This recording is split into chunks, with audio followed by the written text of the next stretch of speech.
Global Currency Investments YouTube channel is back.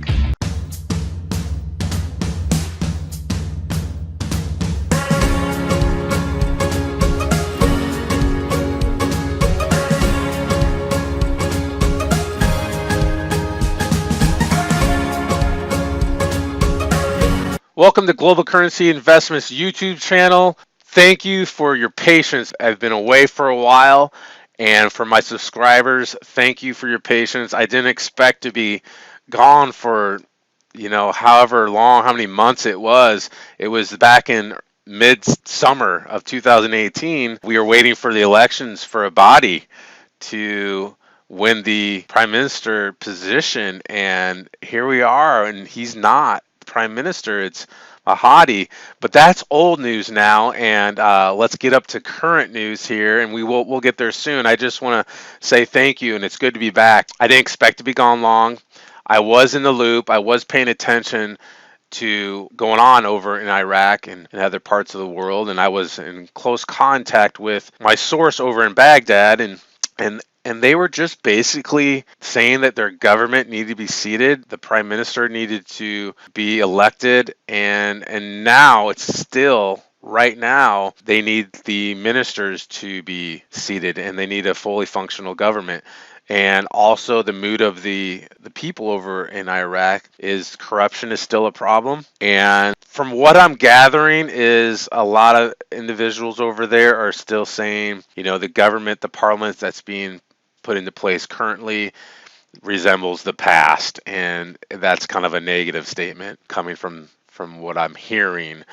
But we'll see. We'll see. 2019's here. There's a lot of influence from other countries over there in the Middle East that they're trying to. I feel like they're trying to win over Iraq, right? For obvious reasons. And if you're new to this channel, please hit the subscribe button. Click on that bell notification if you're on your cell phone. It's below this video, and so you can get my videos when I do upload them. You'll get notified. I am back, and I want to put out some relevant content here in 2019. That's one of my goals. A little more than just information. I want to bring you some value. I want to be relevant. I want to get on. I want to upload my videos. I want to get off. I want to show you or share with you some information and quickly as possible and get off. And a little bit about me. I'm really just like a lot of you that's involved in this. Maybe back in 2013 when I got involved, and a lot of you have been involved way longer than that. We were sheep, we were followers. We just kind of got on calls, read articles, and couldn't really try to make sense of all of this. And here it is, 2019, I think it was 2017, end of 2017, I started making videos because I was doing that already with other things, and I wanted to become more of a researcher. I wanted to really understand this. If this was going to actually happen, I didn't want it to feel like a lottery ticket, so to speak. I wanted to feel like I'm worthy of it. And that's really, knowledge is powerful. And that's why you're on this video today, and you want to understand all of this. You want to know if it's legit. And we're still trying to figure that out. I'm not about talking about rates and predicting when this is going to go down. I'm just trying to really understand and bring some value to you. And that's what I want you to get from my videos from this channel. So it's going to be a little bit, sometimes I talked about the Vietnamese dong, and speaking of the dong, I do have a friend of mine that's in Vietnam right now, and I asked them, hey, why don't you find out with the family, through the family you're staying with, ask them about their currency. And so he did, and basically they said it's just uncertain because of the Asian markets, and they said President Trump. And that's all I could really get out of it at this point. It's really been that way. That's kind of the answer I expect. To me, the Vietnamese dong is more of, if we speak in football terms, with the playoffs going on, they're kind of a post-season currency. They made the playoffs, but we really don't know how it's going to turn out. The Zim, not involved with that. Speak very little of it. I think that's just a huge wild card. And I know there's rumors going around that it is exactly what we all maybe expected to be. And I know there's people out there that are holding it. And so I really wish for all of you that something does come out of of the Zimbabwe bonds notes that you may hold. But our main focus is on the dinar currency because it just seems logical. It seems like it's just promising because we know historically where it's been. I'll get to my source here at the end of this video, but it's not going to rise that quickly or that easily. And I'll get to that here in a little bit. Again, I want to get on these videos, get off as quickly as possible. This video is for your entertainment purposes only, but I do not give financial advice. I do occasionally give my opinions because I think people, they kind of like to hear what other people are thinking. But I would like you to comment below. If you got any questions or thoughts, post that below. Let's go ahead and let's jump into some video here about the Afghanistan conflict, what's going on. I think there's some overlap with Iraq and Afghanistan, and I just want you to see what's going on in Afghanistan. I want you to watch this video, and I'll be right back. In all, more than 2,400 U.S. soldiers have been killed. The Islamic extremist Taliban remain dominant and spreading. The Afghan government is mired in corruption, and billions of U.S. tax dollars have been lost to waste, fraud, and abuse. How much U.S. tax money has been spent on Afghanistan reconstruction? Reconstruction alone is $132 billion. You said in a report to Congress that billions of dollars in Western foreign aid to Afghanistan has been lost due to widespread waste, lax oversight, and endemic corruption. That sounds bad. That's correct. We have wasted billions of dollars. And not just us, but also our coalition partners have wasted billions too. You found that money is being allocated for equipment and salaries for people in Afghanistan who don't actually exist, so someone must be taking it. Absolutely. What happens is the commanders or some corrupt official will take the money that's supposed to be going to a police officer who doesn't exist. And this is an endemic problem throughout Afghanistan.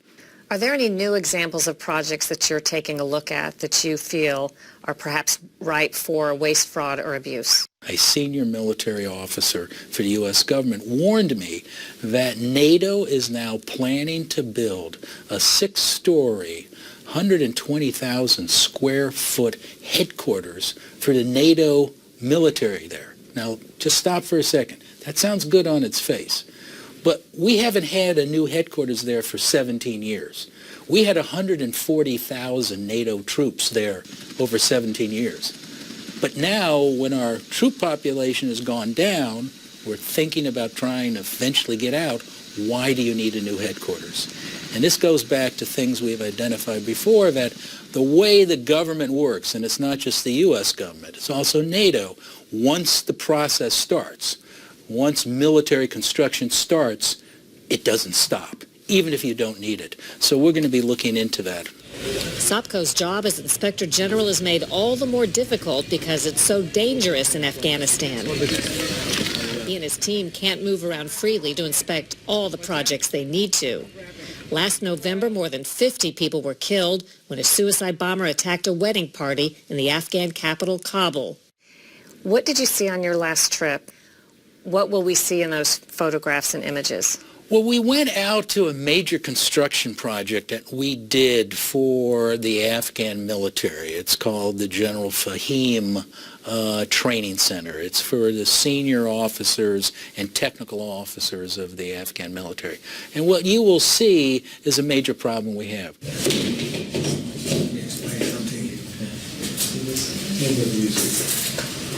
We build buildings, but the Afghans can't maintain them. We don't consider the training for the Afghans. A wastewater treatment plant that is no longer functioning, raw sewage is flowing into a stream, and it's all because the Afghans don't know how to fix it. You will see a second wastewater treatment plant we built, brand new, never been turned on, because no one taught the Afghans how to turn it on. You will see a water treatment plant that hasn't been functioning for years because the Afghans are incapable of designing or working with the system we gave them to input the chlorine. So none of the water is being cleaned. It hasn't been working since when? 2015. So for 3 years it hasn't been working. But we built it, contracted to have a working chlorinating system. So these are millions of dollars of programs and millions of dollars of construction that are not being used. So what you're seeing is a constant problem. We give them buildings, we give them programs, we give them equipment, but we don't plan for sustaining it. How can they sustain it, either through training, money, or the will to sustain these programs? So there's a lot of waste. One final point of failure has to do with the opium trade. Afghanistan is the world's leading producer of illegal opium and is still churning out record amounts despite the U.S. presence. You've reported that since 2002, the U.S. government has spent more than $8.8 billion on counter-narcotics efforts in Afghanistan. Despite this, Afghanistan's opium trade is as robust as ever. That's correct, and I think it's approximately 30 to 40% of their GDP is now narcotics related. How can that be? Poorly designed programs, unwilling partnership by the Afghans, and we don't have a strategy.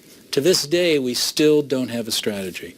So I showed you that video. That happened yesterday on Sunday. I was actually watching that, and I thought, oh my goodness, because there's so much similarities happening with Iraq. Even though Iraq is more advanced than Afghanistan, they're still not too far ahead. And there you have it. You have billions of dollars of U.S. taxpayers' money going into water treatment plants and other buildings and infrastructure, and it's not being taken care of or even implemented. And so I'm talking about the Afghani currency. If you're holding it, tell me what you think. How confident are you in that currency? What's happening in Iraq? We have potential investors wanting to come in. We do have other countries, loaning out money, or as an investor, if you were to give Iraq money knowing that their government isn't seated fully and there's still corruption, how do you know you're going to get an ROI? Are you a little bit hesitant, possibly? Just a little food for thought, what's going on in Afghanistan. It's so sad. It's sad to see that. I do think the Iraqi people are a little more competent in getting things done, maintaining water treatment plants, building their infrastructure up, building schools, hospitals, and things like that, because it is happening. A little slow, but it is being done. I think 2019 is the year to get these things up and running. Here, I just want to point out, Ivanka Trump floated as a possible World Bank president, and the president can nominate the next World Bank president. However, it's not solely his decision. There are board members that will have to confirm that, but I didn't know that. I know it's a couple days old, but that was news to me. I wanted to bring that up here. Another quick article that came out January 11th, U.S.-based Navistar Defense has awarded $8 million fixed firm price foreign military sales to Iraq contract for Navistar transport and cargo vehicles. One bid was solicited, with one bid received. Work will be performed in Illinois with an estimated completion date of September 8th, 2019. So that's this coming fall. They probably need a lot of these vehicles and cargo trucks now, but they'll do with what they can in the meantime. So 2019 is the start, in my opinion, of major reconstruction. Then we got 2020 coming up. Things are looking good as far as economically, a market-driven economy to enhance the Iraqi dinar currency, in my opinion. Another article that caught my attention again was this: U.S. trying to get more out of relationship with Iraq. And President Trump was stating, we have spent $7 trillion with a T, $7 trillion in the Middle East, he told crowd last year, exaggerating slightly. You know what we have for it? Nothing to show for it. Now, this is language a little bit disturbing to me, because behind the doors, behind the scenes, the so-called oil credits or contract rate that gurus have thrown out there, it's a little bit nerve-wracking to hear this language from and read this article because I've heard him say this before. And then you have Rick Perry running in and striking deals with Iraq about oil deals and electricity with the sanctions against Iran. So we gave Iraq, who's receiving electricity over the border of from Iran, a waiver of, I think it was 60 days or 90 days to allow them to still receive and not cut off, with the sanctions being in place, to cut them off of importing electricity. So we gave them 90 days. In the meantime, Rick Perry went into the energy secretary to strike deals with Iraq. I feel like we're trying to get our fill when shouldn't we already have our fill with the Iraqi dinar investments? So not really one to promote or think there's really oil credits or contract rates. It's kind of like, you know what? I'll believe it when I see it type of thing. Right now, I'm just like, I just want the dinar to float, to go international and see what happens. I'm not saying it's going to float. They need to peg from the program rate, become a sovereign country, get some sort of a ROI on this investment.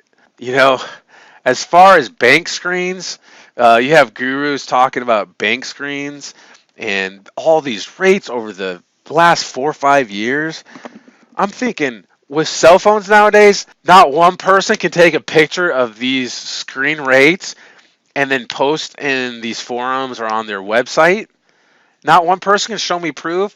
Ladies and gentlemen, don't spend hours anymore on these conference calls. Half of it is just a bunch of people BSing. Get your information and get off. Get back to reality. Get back to your life. Okay, I'm going to go ahead and wrap up with my source, my friend that I have in Iraq, and I've been talking to them for quite a long time now. The information that I'm getting out of Iraq, they've been, prompt. They've been more than willing to, just share information with me on what's going on, the mood of the Iraqi citizens, what's going on, what's being shown on the news. I've talked about and asked them about Parliament that we're still waiting on. I've also talked about back in December when the dinar started showing the fractional decimal points, the 1190 dot or .000 on the CBI.IQ website. And if Iraq was prepping to go into, go on the Forex, and he stated Iraqi dinar won't get stronger that easy. So again, what does that all mean? I'm going to try to get some more information from this individual. But in other words, I think, a gradual market incline where the economy pushes the currency to a higher value is what we're looking at. Again, I don't know for sure. We're all waiting, right, to see what happens with Parliament being seated. I just want to share this information with you. I have a lot more conversation, but I just wanted to let you know if I have any more news, I will definitely share that with you. I did ask this individual to take a picture of what's in their pocket for currency, getting to the fact, hey, do you have coins out? Are there lower denominations out? Is there information on billboards and on TV educating the citizens of deleting of the 3 zeros? And is there any type of banking news? And basically none of that was true. There's no education process happening on TV. There's nothing, no billboards showing or educating the citizens about new currency coming out or any talk of coins or fills coming out. However, he did show this to me. This is the 1,000 dinar note and the 5,000 dinar note. And that's what this individual had in their pocket at the time.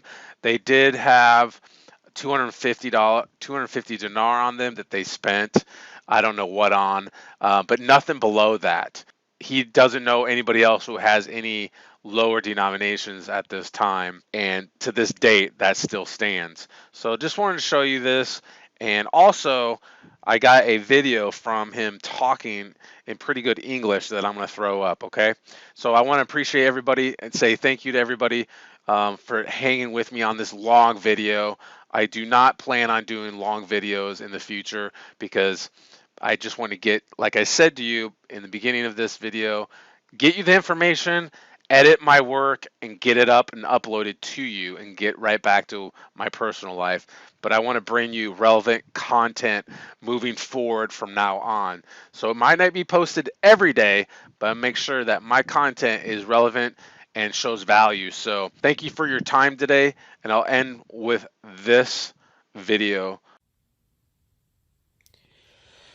The Parliament didn't discuss anything regarding the Article 140 or the oil law or the cabinet, and in today's session they made only the first read of three laws regarding the financial management and informatics crime and Iraqi's money recovery.